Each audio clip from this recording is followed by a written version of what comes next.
আজকের আমার ভিডিও বেলি ফুলের গাছ নিয়ে। এই বর্ষার মরশুমে বেলি ফুলের গাছগুলো কি শুধু সবুজ পাতায় ভরে যাচ্ছে, গাছে কোনো রকম ফুল ফুটছে না? গ্রীষ্মকালে আপনারা আপনাদের বেলি ফুলের গাছ থেকে প্রচুর ফুল পেতেন, কিন্তু বর্ষা শুরু হওয়ার সাথে সাথে বেলি গাছে ফুলের পরিমাণ একেবারেই কমে গেছে।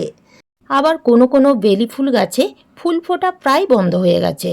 গাছের মধ্যে কুঁড়ি একেবারেই আসছে না, শুধুমাত্র ডালগুলো লম্বা হয়ে উপর দিকে উঠে যাচ্ছে। আবার একটু লক্ষ্য করে দেখবেন, বৃষ্টি থেমে যাওয়ার পরে বেলি ফুলের গাছগুলো কেমন যেন ঝিমিয়ে যায়। তো কেন এরকম হচ্ছে আমরা অনেক সময় কিন্তু বুঝতে পারি না। আজকে আমি আমার এই ভিডিওতে জানাবো এমন একটা বিশেষ ট্যাবলেট, যে ট্যাবলেট গাছের মাটিতে প্রয়োগ করলে গাছে আসবে নতুন গ্রোথ, ফুটবে অসংখ্য কুঁড়ি এবং ফুল। এছাড়াও ঝিমিয়ে পড়া বেলি ফুলের গাছ 1 মিনিটের মধ্যেই সতেজ হয়ে উঠবে। তো এই ট্যাবলেট প্রায় প্রত্যেকের বাড়িতেই পাওয়া যায়। তো এই ট্যাবলেট দিয়ে আপনারা গাছে কিভাবে ট্রিটমেন্ট করবেন জানতে গেলে ভিডিওটির সাথে থাকতে হবে। তাই ভিডিওটা সম্পূর্ণ দেখবেন। ভালো লাগলে লাইক, শেয়ার, সাবস্ক্রাইব করে পাশে থাকার অনুরোধ রইল। নমস্কার বন্ধুরা, আমি সোনালি, আর আপনারা দেখছেন সোনালিস গার্ডেন। এখন বর্ষাকাল, প্রায় সময় বৃষ্টি হচ্ছে। বৃষ্টির জল বেলি ফুল গাছের জন্য কিন্তু খুবই ভালো। এই বর্ষায় বেলি ফুলের গাছের জন্য ছোট ছোট কিছু বিষয় আমাদের মনে রাখতে হবে। যেমন এই বর্ষায় গাছের মাটিতে আমরা কি খাবার দেব, যে খাবার দিলে গাছে আসবে অসংখ্য কুঁড়ি এবং ফুটবে গাছ ভর্তি ফুল। বন্ধুরা, আজকে আমি যে ঘরোয়া পরিচর্যা এবং যে ট্যাবলেট দেওয়ার কথা বলবো, সেই ট্যাবলেট যদি আপনারা মাসে 2 বার প্রয়োগ করতে পারেন, তাহলে আপনাদের বেলি ফুল গাছের প্রত্যেকটা ডালে প্রচুর পরিমাণে কুঁড়ি আসবে এবং যে গাছগুলো ছোট অবস্থাতেই টবের মধ্যেই পড়েছিল, কোনো রকম গাছের গ্রোথ হয়নি, গাছে কোনো রকম কুঁড়ি আসেনি, সেই গাছ খুব তাড়াতাড়ি বেড়ে উঠবে এবং প্রত্যেকটা ডালে প্রচুর কুঁড়ি আসবে। এমন অনেক বন্ধু আছেন, সময়ের অভাবে বারবার বাজার থেকে রাসায়নিক সার কিনে এনে গাছের মাটিতে দিয়ে দিচ্ছেন, যার ফলে অনেক সময় বেলি ফুল গাছের মাটি ক্ষারীয় হয়ে যায়। মাটি যদি ক্ষারীয় হয়ে যায়, তাহলে সেই গাছে একেবারে কুঁড়ি আসবে না। তাই রাসায়নিক সার বাদ দিয়ে আপনারা ঘরোয়া কিছু জৈব খাবার দেওয়ার চেষ্টা করবেন। আপনারা যদি গাছের মাটিতে সময় মতো ঘরোয়া তরল খাবারগুলো দিয়ে যেতে পারেন, তাহলে বাজার থেকে টাকা খরচ করে কোনো রকম রাসায়নিক খাবার গাছের মাটিতে দেওয়ার জন্য আর প্রয়োজন পড়বে না। সেই তরল খাবারগুলো দিয়েই আপনারা আপনাদের গাছের গ্রোথ সুন্দর করতে পারবেন এবং গাছে প্রচুর পরিমাণে ফুল ফোটাতে পারবেন। তো গাছ থেকে প্রচুর পরিমাণে ফুল নিতে গেলে এই বর্ষার সময় আমাদের বেশ কিছু পরিচর্যা করতে হবে। যেমন এখন তো বর্ষাকালে প্রচুর পরিমাণে টবের মাটিতে কিন্তু আগাছা জন্মায়। তো প্রত্যেক দিন সেই আগাছাগুলো তুলে ফেলে দিতে হবে, কেননা বৃষ্টির জলে প্রচুর পরিমাণে নাইট্রোজেন থাকে, যার ফলে প্রচুর আগাছার জন্ম হয়। এবং সেই আগাছাগুলো যদি শুধুমাত্র তুলে ফেলে দেওয়া হয়, তাহলে কিন্তু হবে না, একেবারে শিকড় থেকে তুলে ফেলে দিতে হবে। তা না হলে সেই আগাছাগুলো আবার খুব তাড়াতাড়ি বেড়ে উঠবে। সেই আগাছাগুলো যদি টবের মধ্যেই থেকে যায়, তাহলে আপনি আপনার গাছের মাটিতে যা কিছুই খাবার দিন না কেন, সেই খাবারগুলো প্রধান যে গাছ, সেই গাছ কিন্তু শোষণ করতে পারবে না, কেননা সেই খাবারগুলো আগাছাগুলোই শোষণ করে নেবে। তাই আগাছাগুলো শিকড় সমেত তুলে ফেলে দিতে হবে। বেলি ফুল গাছের ডালের মাথাগুলো একটু করে কেটে ফেলে দিতে হবে। যে সকল ডালগুলোতে ফুল ফোটা হয়ে গেছে, সেই ডালের মাথাগুলো 1 থেকে 2 ইঞ্চির মতো কেটে ফেলে দিন। এছাড়াও যে ডালগুলো অনেকটাই লম্বা হয়ে গেছে, দেখতে খারাপ লাগছে, অথচ সেই ডালে না কুঁড়ি আসছে না ফুল ফুটছে, তো সেই সকল ডালগুলো কেটে ফেলে দিতে হবে। কেননা বেলি ফুল গাছে নতুন ডালে কুঁড়ি আসে। তো কাটা ডালের সাইড দিয়ে মাত্র 5 থেকে 6 দিন পরেই দেখবেন নতুন নতুন ডাল গজাতে শুরু করবে এবং সেই ডালে অসংখ্য কুঁড়ি আসবে। কাটা ডালে অতি অবশ্যই ফাঙ্গিসাইড স্প্রে করে দেবেন, কেননা এখন তো হঠাৎ হঠাৎ বৃষ্টি হচ্ছে, সেই বৃষ্টির জল পেয়ে গাছে কিন্তু ফাঙ্গাস লাগতে শুরু করবে।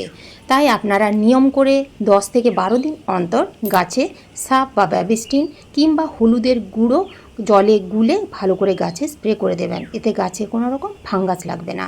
এছাড়াও গাছের মধ্যে যদি বাসি ফুল থাকে কিংবা শুকনো ডাল বা মরা ডাল থাকে, শুকনো পাতা থাকে বা পচে যাওয়া পাতা গাছের মধ্যে আটকে থাকে, তাহলে সেগুলো তুলে ফেলে দিতে হবে।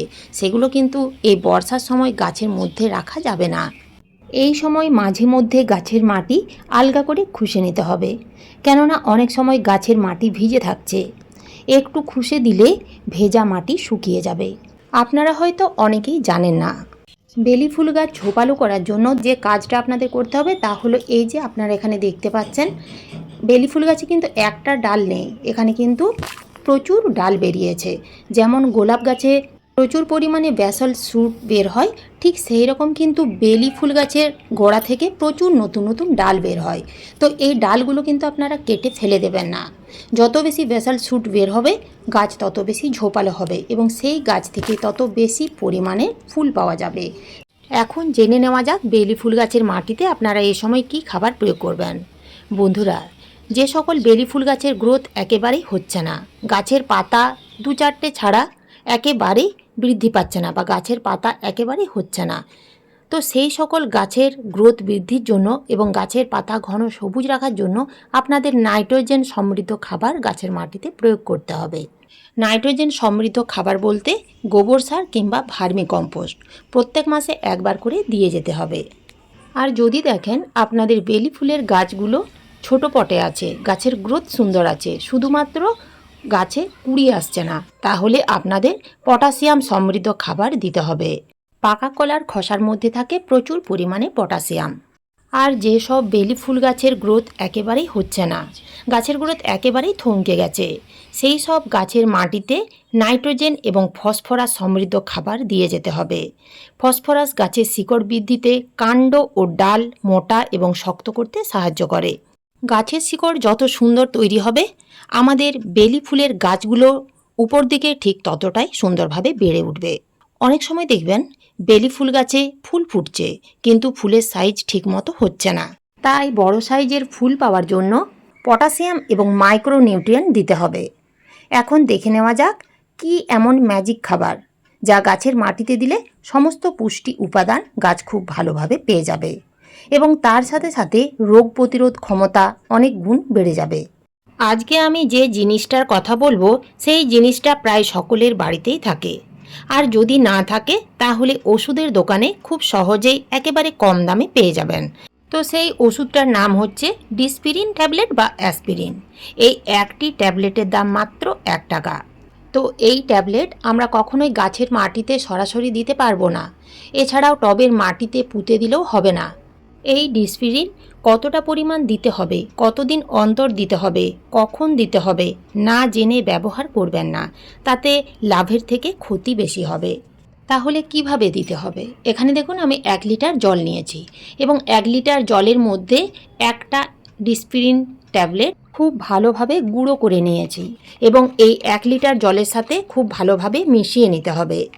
গাছের মাটিতে দিলে রোগ প্রতিরোধ করার ক্ষমতা বাড়িয়ে তোলে, এছাড়াও গাছে মাটিতে দিলে ইমিউনিটি বুস্টার হিসেবে খুব ভালো কাজ করে। বন্ধুরা, এই ট্যাবলেটের মধ্যে থাকে স্যালিসিলিক অ্যাসিড, যার ফলে গাছ যে কোনো রকমের স্ট্রেস থেকে নিজেকে রক্ষা করতে পারে। এই তরল আপনারা প্রত্যেক মাসে 2 বার অর্থাৎ 15 দিন অন্তর গাছের মাটিতে দিতে পারবেন। কতটা পরিমাণ দেবেন? গাছের সাইজ যদি বড় হয় বা টবের সাইজ যদি 10 থেকে 12 ইঞ্চি হয় তাহলে 500 ml পর্যন্ত দেওয়া যাবে। গাছের সাইজ যদি ছোট হয় বা ছোট পটে থাকে তাহলে 200 থেকে 250 ml পর্যন্ত দেওয়া যাবে। বন্ধুরা, এই সময় হঠাৎ বৃষ্টি, হঠাৎ প্রচণ্ড গরম, এই আবহাওয়ার তারতম্যের ফলে গাছগুলো দেখবেন অনেক সময় ঝিমিয়ে পড়ে। তো এই ঝিমিয়ে পড়া হাত থেকে রক্ষা করবে এই ট্যাবলেট। এই ট্যাবলেট গাছের মাটিতে দিলে গাছের শিকড় খুব ভালোভাবে ছড়াতে পারবে, গাছের পাতা ঘন সবুজ থাকবে এবং চকচক করবে, গাছে অসংখ্য কুড়ি আসতে সাহায্য করবে। যে সকল বেলি ফুলের গাছগুলো দীর্ঘদিন কুড়ি আসছিল না, যেরকম গাছ সেই রকমই পড়েছিল, তো এই ডিসপিরিন আপনারা গাছের মাটিতে একবার প্রয়োগ করে দেখুন। গাছের গ্রোথ যেরকম সুন্দর হবে, গাছের প্রত্যেকটা ডালে অসংখ্য কুড়িতে এবং ফুলে ভরে যাবে। তো আজ এই পর্যন্তই, ফিরে আসবো অন্য কোনো নতুন ভিডিও নিয়ে। আপনারা সবাই ভালো থাকবেন, সুস্থ থাকবেন, ধন্যবাদ।